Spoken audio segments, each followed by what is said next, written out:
students. In this session, we will discuss different aspects of manufacturing, process selection criteria, process capability and classification of manufacturing processes. First, let us look into the different aspects of manufacturing. There are three major aspects of manufacturing: design, translation of design into product, which is also called actual manufacturing, and performance of the product. The relationship between these are shown in figure 1. Manufacturing aspects are design, performance and manufacturing. In the design phase, the concept of the product is translated into a written document. This incorporates the voice of the customer.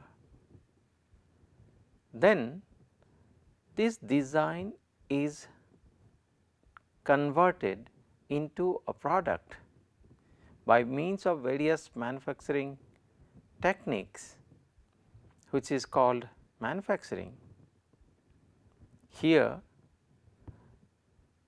the design will be converted into the product by conforming to the design specifications.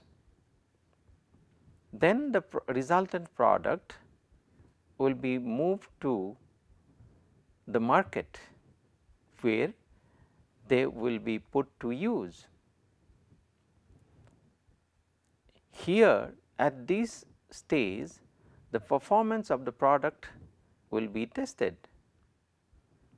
and depending on its performance, the feedback of the user will be given to the designers, where the design of the product may get improved according to the feedback of the customers. Then the improved design will be implemented in the manufacturing phase, and an improved product will be resulted, and thus the cycle will continue. What is the customer's perspective of this design process? The product must be designed to meet the requirement of the end customer. It must be designed right the very first time.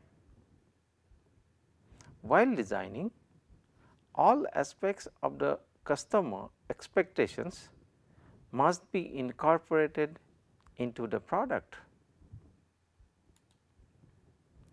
And what is the manufacturer's perspective?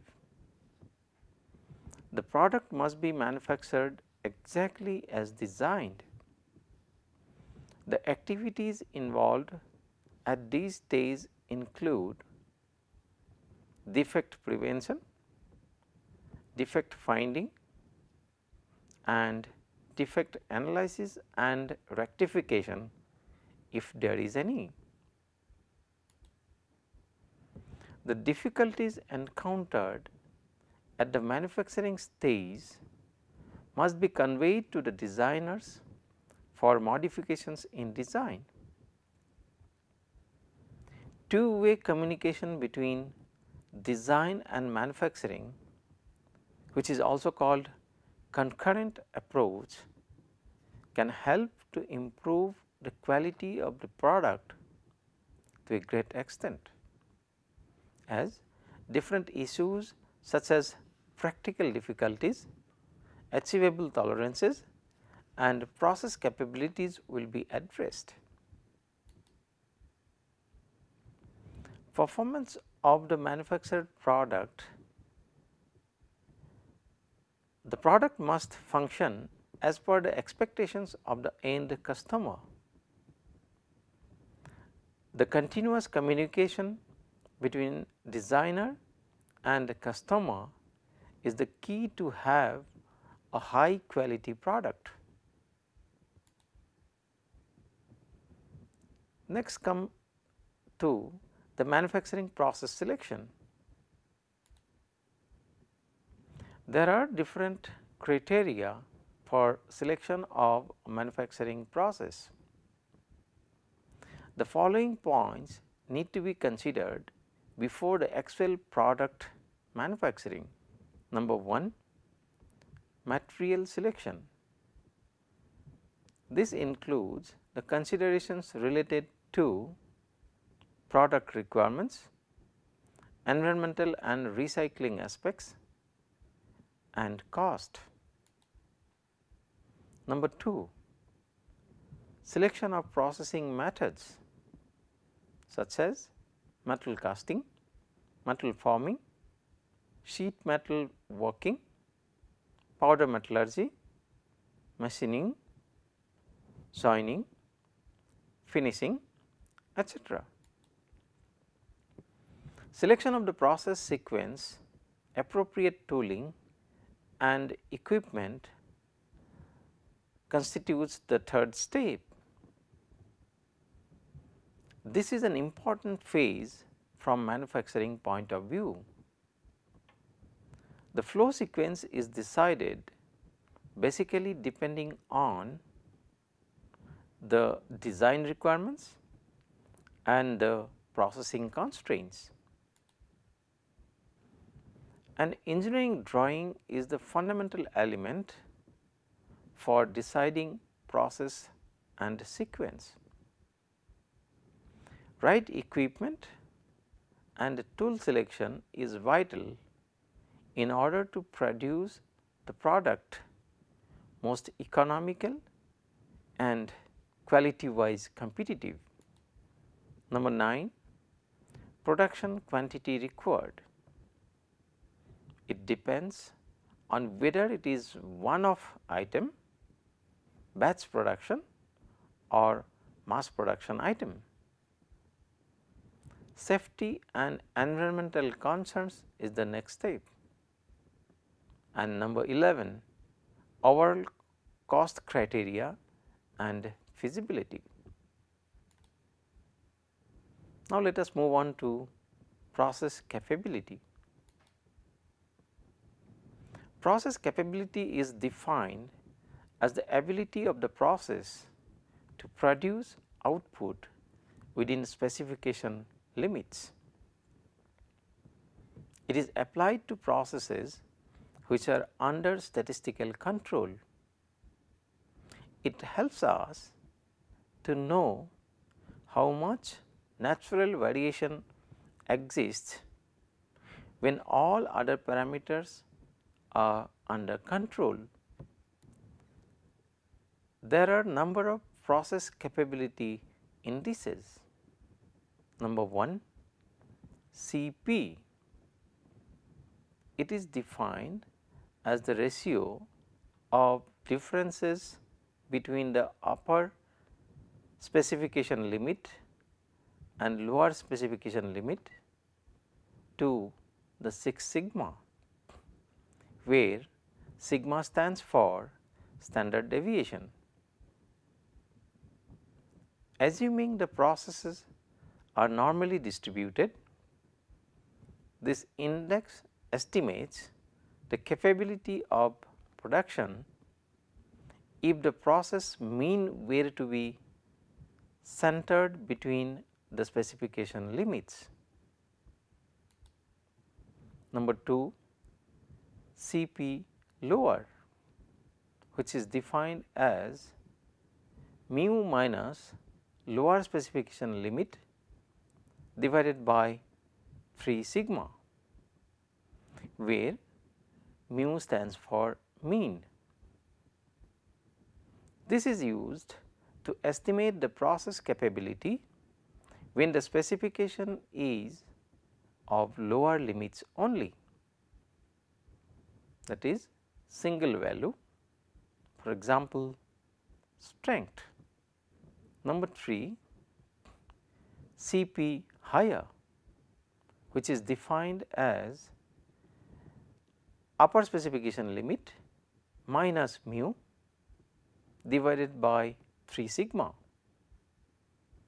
This is used to estimate the process capability when the specification is of upper limit only. This is also single value. For example, concentration. And the fourth index is CPK, which is defined as the minimum of upper specification limit minus mu divided by 3 sigma and mu minus lower specification limit divided by 3 sigma.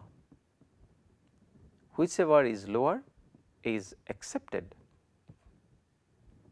This index helps to estimate the process capability, considering the process mean may not be centered between the specification limits.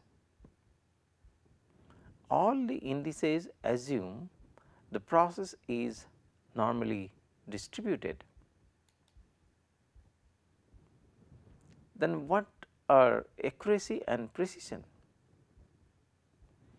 The term accuracy is referred to as the ability of the product to perform within the design specifications, while precision refers to the repeatability. It is the ability of the system to give the same set of readings or results during each run or attempt. Here is an example. A very good example of accuracy and precision can be understood considering the shooting example as shown in the subsequent slide. The innermost circle in this represents the tolerance or specification limit. Here there are 4 cases. In case 1, bullets are being fired in this fashion. This represents a case where no accuracy and no precision, whereas in case 2, bullets are fired in a very narrow zone. Here we can say precision exists, but accuracy does not. In the third case, the bullets are being fired near to the target, but not consistently in the single place. Here we can term this as having good accuracy, but without any precision. On the other hand, the fourth case represents a case where good precision and good accuracy both exist. In this case, bullets are being fired very near to the target and all shots are concentrated very near.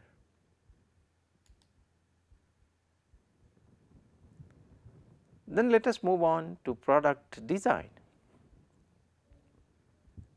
Product design is the most important parameter amongst all the parameters of the manufacturing system. Design starts from the idea, which intimates in the designer's mind or through group discussions. It is further developed into a concept.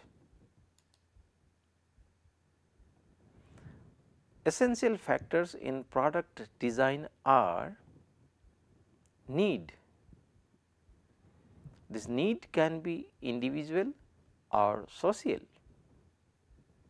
It also depends on the available technology and resource status. The next factor is physical realizability. Design should be convertible into material goods or services, that is physically realizable. The success of a complex design depends on success of its sub-assemblies and manufacturability. Next factor is economic worthwhileness. The product utility to customers should be always greater than the sum total cost of making it available to him. For example, a bulb of luminous intensity 3 and a life of 400 hours has a lower utility than a bulb of luminous intensity 2.5 and life of 500 hours. Utility should be maximum. Next factor is financial feasibility. The finance should be fundable, that is, the worth of cash flows into the project when added up during the useful life of the project should be greater than initial investment for the project, which is net present value. Next is optimality. Its choice must be optimal amongst available alternatives in terms of strength, weight, cost, etc.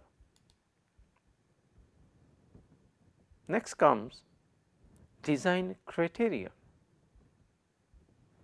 Optimality must be established relative to a design criteria which represents the designer's compromise among possible conflicting value judgments, which include those of consumer, producer, distributor and of his own. Next is morphology of design.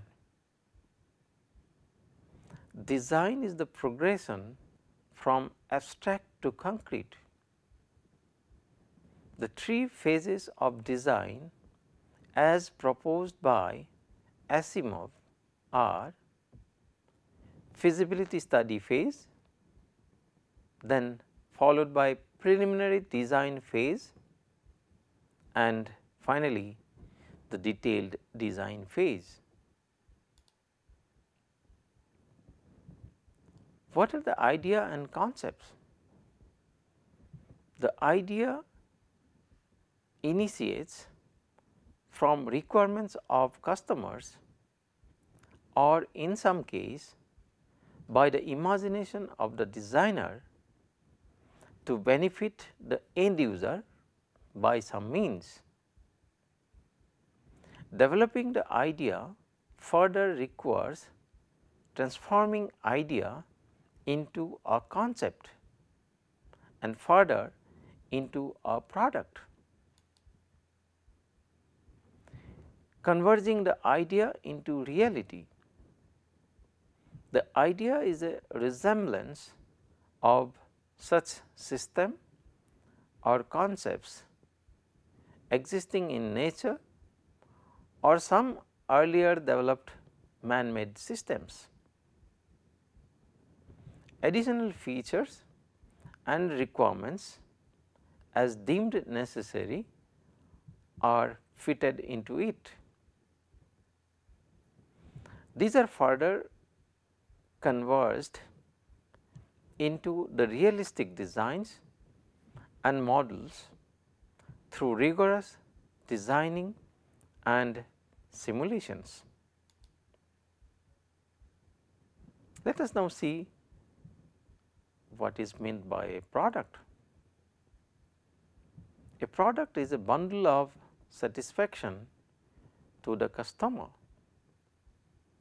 It can be an assembly of subparts designed for some useful purpose.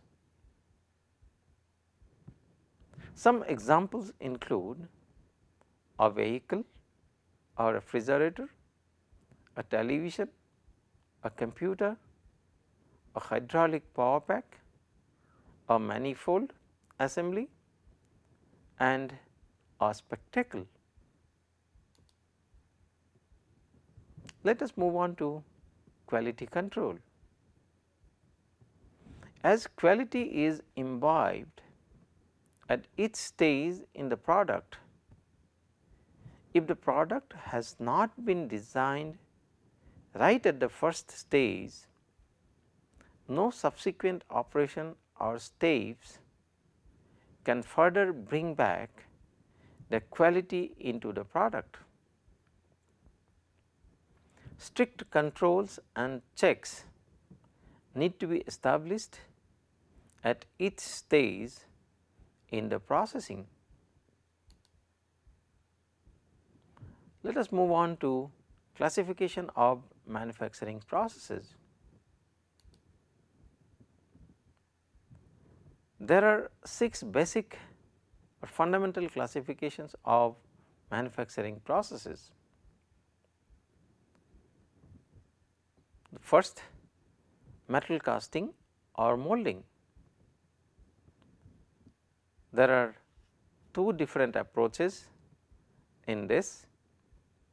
Number 1, expandable mold, and number 2, permanent mold. Next class is metal forming and shearing.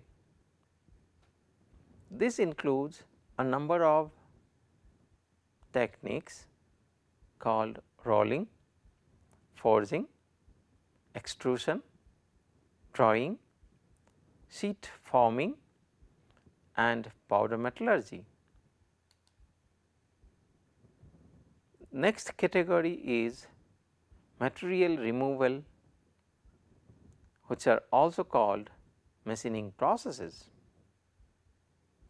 In these, there are 2 broad categories termed as conventional and non-conventional.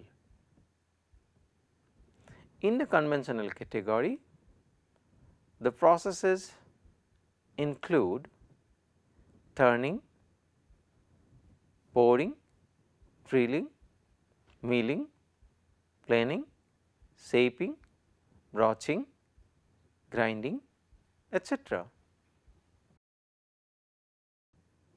Advanced processes, ultrasonic machining, chemical machining, electro discharge machining, abrasive flow machining, abrasive jet machining, abrasive water jet machining, electrochemical machining, high energy beam machining, laser beam machining, etc. These processes are also termed as unconventional or non-traditional machining processes. Next major classification is joining. This includes welding, brazing and soldering. Then advanced joining processes. These include plasma arc and plasma MIG, projection welding, ultrasonic welding, electron beam welding, laser welding, microwave joining, etc. Other categories of joining include diffusion bonding and adhesive bonding. Then there are few finishing processes. These include polishing, buffing, painting, anti-corrosion coatings, etc. Next category is rapid manufacturing, which include stereolithography, selective laser machining, fuse deposition modeling, 3-dimensional printing, laminated object manufacturing, laser engineered need shaping, etc. Selection of appropriate process. One or more appropriate manufacturing processes amongst the discussed processes are chosen while considering the following factors. Number 1, the design requirement. Number 2, the resource availability. Number 3, process capability. Number 4, feasibility. Number 5, available skills, and then lastly the time. Let us consider some examples of manufacturing product. A hydraulic manifold is a classic example of manufacturing product. It is a machined component generally made of mild steel, on which valves, fittings and hoses are seated. It reduces piping to a great extent and is considered as the heart of the hydraulic system.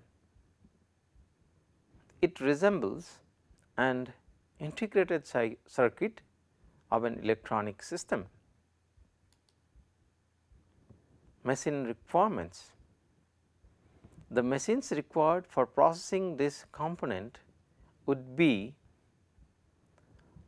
power or bandsaw for cutting, milling or planing for sizing, drilling or CNC machining center, surface grinding machine for finishing, and a test rig for testing after all its subcomponents are assembled. To manufacture this part, preferred machining sequence would be cutting of the required billet, milling it to the size, adding some grinding allowance, say for example plus 0.2 millimeters, then drilling, counterboring and taping, honing and grinding for finishing, and finally assembly and testing. And the final product after getting assembled would look like this. Let us now see the processing summary for the above product. Here processes are cutting, milling, drilling, taping, etc. In cutting, finish required in mm, millimeters, and equipment or tooling required are power hacksaw and vernier. Similarly, in milling, size control should be in millimeters, where a surface roughness in the order of 0.3 to 0.5 micrometer of RA values will be maintained, and the equipment or tooling requirement will be milling machine and verniers. Then in drilling and taping, again the size control will be in millimeters in the range of 0.3 to 0.5 micrometers as RA values, and the machines required will be radial drilling machine or a CNC machining unit. Then the grinding process, in which the size control will be again in the range of 0.1 to 0.2 micrometer of RA values, and the equipment required will be surface grinding machine and micrometer. Of course, a surface finish tester for verifying the surfaces produced. And finally, the assembly and testing, in which the functionality and rated pressure test will be done. Here, the required tooling may be a test rig, then pressure gauges, timers, etc. Let us now see one more example on the process capability to understand the concept. Assessing process capability value for an individual process first requires the process to be under statistical control. To understand this, let us see some examples. A very important consideration in this is the central limit theorem, which governs most of the control schemes, or most of the control schemes use this theorem. So, this theorem says, irrespective of the shape of the distribution of the population or universe, the distribution of average values of samples drawn from that universe will tend towards a normal distribution as the sample size grows. The practical applications of central limit theorem are immense.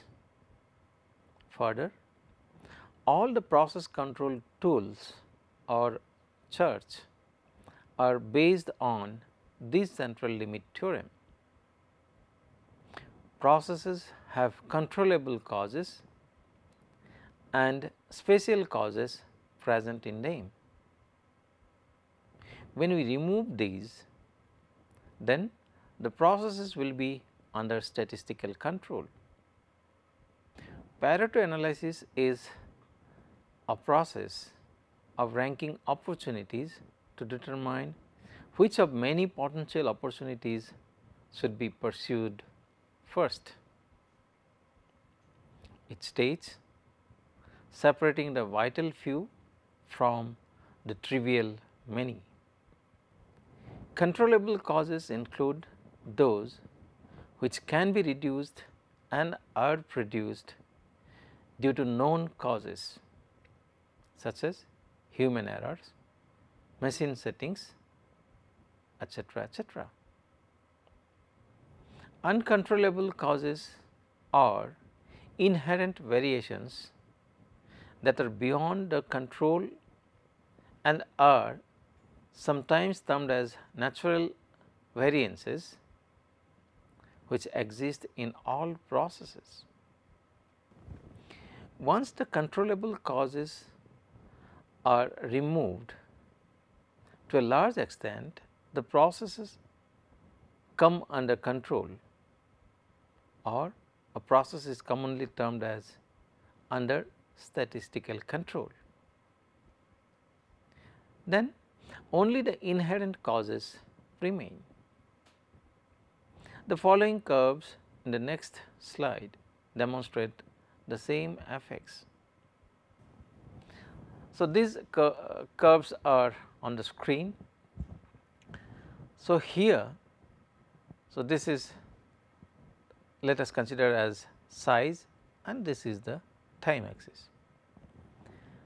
Then this is the distribution, this shows the distribution, and if we consider two limits, that is, one is lower specification limit, in short known as LSL, and the other one is upper specification limit, in short USL, then we will call the process to be under control, under statistical control, if the distribution is completely within these two limits. Now, here we have seen the curve is going away slightly. That means, we can interpret this. So, in this case also it is, although looks like within this, but there are little variations. So, in these cases we can interpret this as they are in control, or these processes are in control, but the process is not capable, since they are going beyond these control limits. So, this can be variation from common causes of excessive. On the other hand, if we see the other two curves, normal distribution, these are normal distribution curves. So, if we see these curves as shown in the screen, they represent the processes which are under control, and they are at the same time also capable. The process is capable, that means variation from common causes are reduced. One way of ascertaining the process capability is through its measurement. For this, the commonly used indices are Cp and Cpk. Cp simply makes a direct comparison of the process to the engineering requirements, assuming the process distribution to be normal and the process average exactly centered between the engineering requirements. A Cp index of 1 would give a capable process. However, to allow a small room for process drift, the generally accepted minimum value for Cp is 1.33. This can also be explained with the help of this figure, in which a normal curve, bell curve is shown, and here with little drift on the both sides, that is plus minus 3 sigma. So, mu represents the mean, and from mu this is plus minus 3 sigma are allowed on both sides, and that gives the Cp towards or to be equal to 1.33, which is generally acceptable. The Cp has two major shortcomings. It cannot be used unless we have upper and lower specification limits, and it does not account for process centering. The index of Cpk is more informative and accurate. It tells us if the process is truly capable of meeting the requirements. A CPK value of 1 is required and 1.33 is preferred. CPK is closely related to CP. The difference between CP and CPK represent the potential gain from centering the process. Let us take an example to explain this importance of CP and CPK.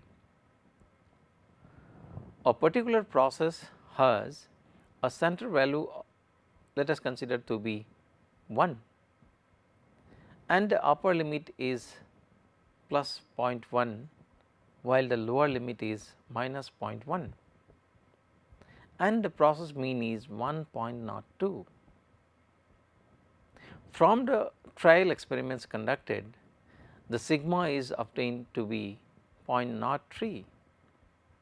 Then the CP can be calculated as CP equal to upper specification limit minus lower specification limit divided by 6 sigma, which comes out to be, using these values just now mentioned, 1.11. On the other hand, CPK for the same situation or the same values given can be calculated as minimum of upper specification limit minus mean by 3 sigma and mean minus lower specification limit by 3 sigma, whichever is lower, and this comes out to be 0.88 with the calculations using those values. Thus, the lower one being 0.88 is considered to be the CPK. Hence, the implication is that although the process is capable, because the CP is greater than 1, it is drifting away, however, from the mean and needs more control to get better CPK value. This is the interpretation of this analysis. Now, let us summarize what we have studied in this session. In this session, we have discussed about few important terminologies or concepts used in manufacturing processes like precision, then process capability we have discussed. Different classifications of manufacturing have also been introduced. We hope this session was informative and interesting. Thank you.